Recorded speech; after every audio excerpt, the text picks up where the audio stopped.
কি অবস্থা সেটআপটাকে ক্লিয়ার করে নাও, নয়তো তুমি গাইতে যাবা, গাইতে গেলে ফাইসা যাবা। তো অলরেডি বাংলাদেশে গ্রামীণ কোম্পানি যে আমাদের যে গাতা শুরু করে দিছে, এটা আসলে কল্পনার বিষয়। কিভাবে তারা বাটপারি শুরু করে দিছে জানেন বাবা? আমি ভুক্তভোগী, প্রতিনিয়ত আমাকে শুধু চুষে চুষে খাচ্ছে। আমি তো একজন ব্যাচেলার, বেকার যেটাই বলতে পারেন, একজন বেকার মানুষের কীভাবে চুষে খাইতেছে। বাবারে বাড়ির থেকে টাকা চাইলেই বাড়িতে রাগারাগি গরমে, বাবারে এটা সহ্য হইতেছে না। আর গ্রামীণ কোম্পানির এই বাটপাড়ির জালে তো আমি তো একদম ফাইসে গেছি।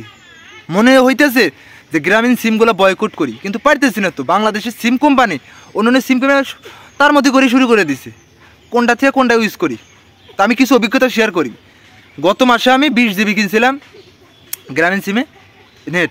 তো সেইটা ইউজ না করে ওয়াইফাই যেহেতু চালাই, সচরাচর ওয়াইফাই চালাই, কিন্তু এমবি আমার ব্যবহার না করার কারণে অটোমেটিক্যালি এমবি কীভাবে গায়েব হয়ে গেল বুঝতে পারলাম না। হঠাৎ করে দেখি যে আমার এমবি কত আছে, দেখি একটু চা দেখি যে অর্ধেক নাই। কেমনে সম্ভব? ইউজ না করে যদি আমাদের এমবি যদি হারায়া যায়, গায়েব হয়ে যায়, এর থেকে দুঃখজনক বিষয় আছে। এরা আমাদের প্রত্যেক সিস্টেমে আমাদেরকে প্রতারিত করতেছে। যে প্রতারণার শিকার হয়ে আমাদের মতো যারা বেকার আছি তারা একদম শেষ। না পারতেছে বাসা থেকে টাকা পয়সা চাইতে, না পারতেছে এমবি তুলতে, না পারতেছি নেট ইউজ করতে। ওয়াইফাই তো ইউজ করে শান্তি নাই, বারবার শুধু কারেন্ট যায়। বাংলাদেশে বসবাস করি, যে স্মার্ট দেশে বসবাস করি, তো সেই জায়গা থেকে আমরা এখন মনে করেন সব জায়গা থেকে প্রতারিত। কিছুদিন আগে একটা নিয়ম করছে যে 100 টাকা লোড দিলে 71 টাকা তুমি ব্যবহার করতে পারবা, না 70 টাকা ব্যবহার করতে পারবা। বাবা এটা কোন ধরনের বাটপারি? আমার টাকা আমি যে কয় টাকা তুলবো সেটাই তো ব্যবহার করতে পারবো নাকি? 71 টাকা যদি আমি ব্যবহার করতে পারি 100 টাকার ভিতরে, আর 29 টাকা কোথায় যাবে? এটা নাকি তাদের একটা ভ্যাট। বাবারে এত টাকা যদি ভ্যাট নেয়, আমরা তো বাঁচতে লাগবে, আমাদের বাঁচা লাগবে না? আমরা যারা টাকা পয়সা ইনকাম করি না, বাবা মায়ের থেকে 2-4 টাকা পয়সা যা দেয় গোছায় যে এমবি তোলার জন্য তো টাকাগুলো ভরি, বাবারে সেই টাকাগুলো যদি এরকম চুষে খায়, বাটপারি করে নেয়, আমরা কোথায় যাব? কার কাছে বিচারটা দেবো? যার কাছে বিচার দেবো সেই শালাই বড় বাটপার। বাংলাদেশে প্রতিটা সিটে বাটপার, তাদের কাছে বিচার দেবো। তারা বলবে যে এটা নিয়ম, বাংলাদেশে এই বিভিন্ন ধরনের ভ্যাট ট্যাগ এগুলো লাগতেছে, যার কারণে তোমার মানে ব্যালেন্স থেকে টাকাগুলো কেটে নিতেছে। এরা চরম বাটপার, কাউকে বিচার দেওয়ার মতো ক্ষমতা নেই, একমাত্র আল্লাহর কাছে।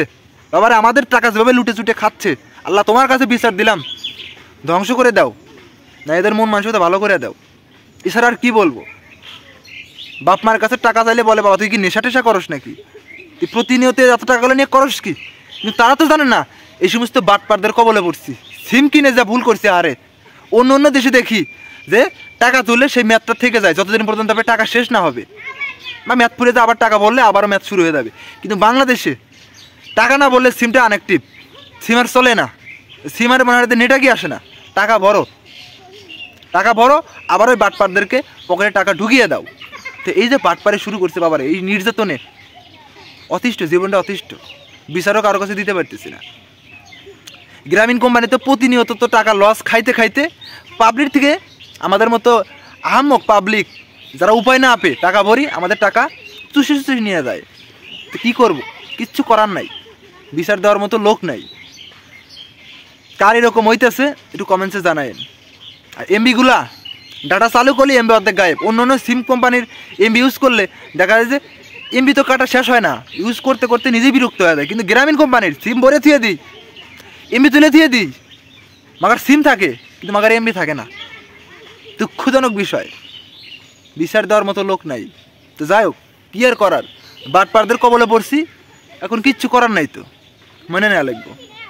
কয়দিন পরে পথের ফকির হয়ে রাস্তায় ভিক্ষা করা লাগবো। এই সিম কোম্পানির থেকে বাঁচার উপায় কি একটু জানাই দেন, নাহলে তো ফকির হয়ে দাম ভাই, কামাই কাজি নাই, এমবি ভরতে পারে না, ফোনে জ্বালা চালামো ভালার ফোনও কথা কয় না এমবি ছাড়া। দুঃখ, তারা সিস্টেমে মারতেছে, সিস্টেমে আমাদেরকে ফোন মারতেছে। ঠিক আছে, কি করার? কিচ্ছু করার নাই। কার এরকম হইতেছে আর এদের থেকে বাঁচার উপায়টা কি একটু কমেন্টসে জানাই দিন। ধন্যবাদ সবাইকে।